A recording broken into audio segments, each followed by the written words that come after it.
GPS किसे कहते हैं?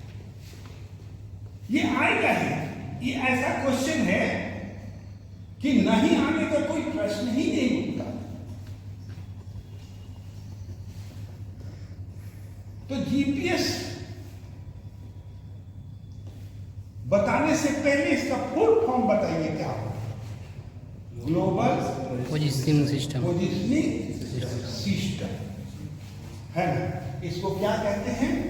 जीपीएस।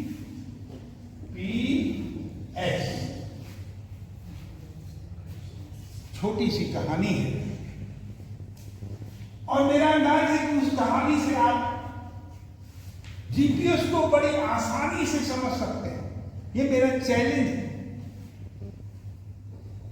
और आप भी उस कहानी को जानते हैं, ऐसा नहीं है कि नहीं जानते। अटल बिहारी वाजपेयी का नाम आप लोग सुने हो। उससे पहले, इस कहानी कहने से पहले ये जान लीजिए कि आखिर जीपीएस का निर्माण क्यों किया गया। अमेरिका सबसे पावरफुल देश है, ऐसा हम मानते हैं, आपको भी मानते हैं। उसके दिमाग में एक बात आई कि क्यों ना हम हर आंगन में, देश के हर आंगन में झांक लें। इसलिए तो झांकने के लिए आप कोई सॉफ्टवेयर बनाइएगा या कोई चीज बनाना चाहिएगा और आप झांकना शुरू कर दीजिएगा तो ये संभव नहीं है, क्योंकि सब देश का नियम कानून एक होता है, एक नहीं होता है, अलग अलग होता है।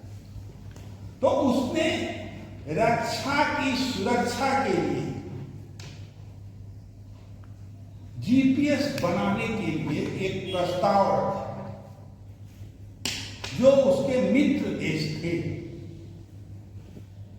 जिसमें भारत भी आता है, और उसमें पास किया गया कि रक्षा की सुविधा के लिए यह पोजिशनिंग सिस्टम जरूरी है। इसलिए वह पास करा लिया कि हम जीपीएस का शुरुआत करेंगे। लॉर्ड एम्स में इसका मुख्यालय बनाया गया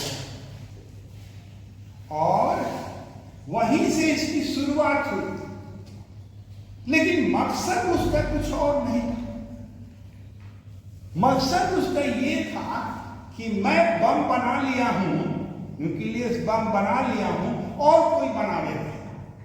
मतलब सिर्फ उसका यही था और इस मतलब में वो कामयाब भी होगी।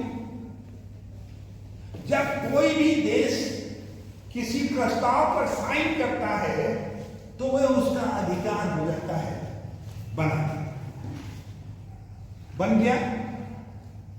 अब अटल बिहारी वाजपेयी को यह समझ में आई कि हमें भी न्यूक्लियर बम बनाना चाहिए। उन्होंने बनाने की शुरुआत की मिसाइल मैन से। मिसाइल मैन किसे कहा जाता है आपको पता होना चाहिए, अब्दुल कलाम को, जो नहीं रहे लेकिन वे राष्ट्रपति भी बनाए गए थे। तो बोले हाँ ये तो बन जाएगा, बहुत आसान है। मिसाइल बनने की तैयारी शुरू हो गई, लेकिन यूरेनियम उसके लिए बहुत ज्यादा की जरूरत पड़ती थी।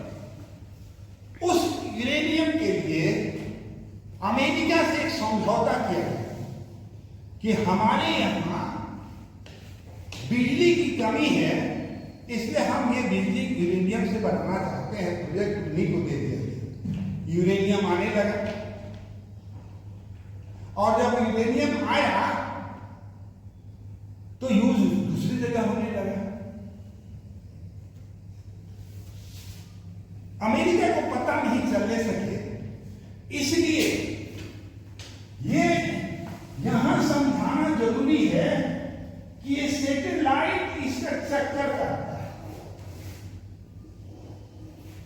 और लगभग उस समय 24 सैटेलाइट था और हर 4 मिनट पर एक सैटेलाइट एक देश में झांक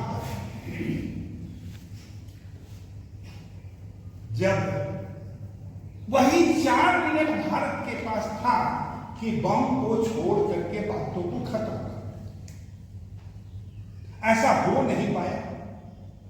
तैयारियां हो गई, जिस दिन छोड़ना था तैयारियां भी हो गई, लेकिन हो नहीं पाया।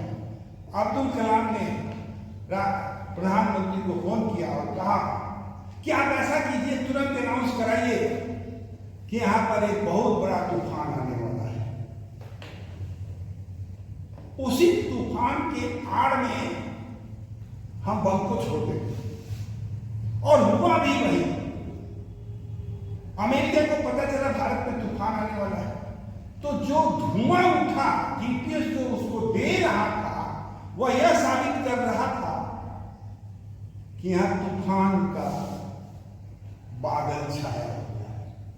लेकिन दरअसल वो तूफान का बादल नहीं था, किसका? न्यूक्लियस बम का।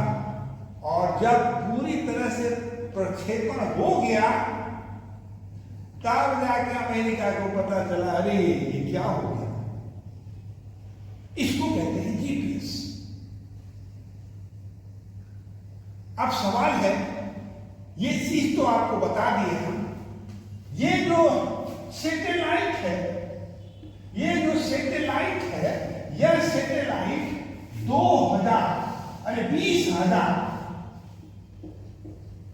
किलोमीटर के ऊपर है और 6 भागों में बांटा हुआ है। तो 6 चौके 24 सैटेलाइट उसमें था, अब 29 हो गया है। देखिए, डेवलपमेंट तो होते रहेगा ना। ये सारे चीज को है ना, इस बीच में और भी तो बहुत सारी चीजें हैं। देखिए, हर चीज तो हमको याद नहीं रह सकता है। तो ये सारे चीजों को जीपीएस सेगमेंट के आधार पर काम कराता है। एक होता है, 3 तरह के सेगमेंट इसमें होते हैं, और जब सेगमेंट आप समझ जाइएगा तो समझ लीजिए कि आप जीपीएस से बनते हैं। 3 है, एक वो है स्पेस सेगमेंट, दूसरा है कंट्रोल सेगमेंट, और तीसरा है यूजर सेगमेंट। अब आ जाइए कि ये सेगमेंट का हिंदी क्या होता है? प्रभाव, बंटवारा, अलग अलग पावर देना। मेरी बात समझ में आता है? Space segment